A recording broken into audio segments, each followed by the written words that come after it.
dans l'église, même si un jour tu as confessé Jésus-Christ comme ton Seigneur, même si tu t'es fait baptiser, attention, si ta vie n'est pas en ordre et que tu es à l'aise avec ça et que tu demeures dans le péché, ça ne risque pas de passer. Tu risques de te tenir loin et de ne pas être enlevé. Tu risques d'être dans le trouble. Et comme beaucoup dire, mais Seigneur, n'avons-nous pas prophétisé? Seigneur, n'avons-nous pas chassé les démons? Seigneur, n'avons-nous pas? Beaucoup seront surpris.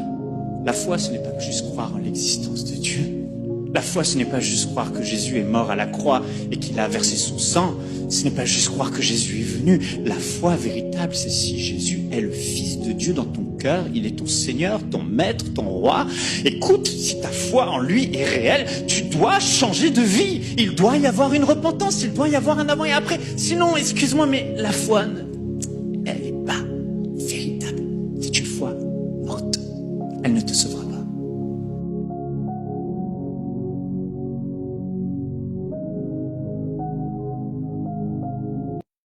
Tous ceux qui mettent leur foi en Dieu renouvellent leur force et ils courront sans la moindre fatigue. Mesdames, Messieurs, ce jeu de cartes, c'est ma Bible et mon livre de prière. Oh, je sais, ça peut vous paraître bizarre, mais quand je regarde l'as, il me rappelle que nous n'avons qu'un seul Dieu. Quand je vois le 2, je me souviens que la Bible est divisée en 2 parties, l'Ancien et le Nouveau Testament. Quand je regarde le 3, je pense au Père, au Fils et au Saint-Esprit. Quand je regarde le 4, je songe aux 4 disciples qui prêchaient la bonne parole.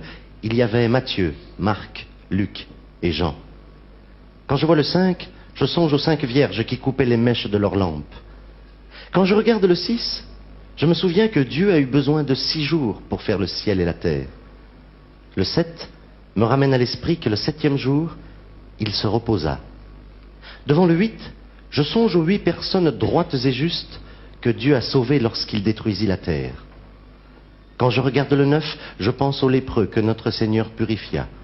9 sur 10 ne l'ont pas remercié.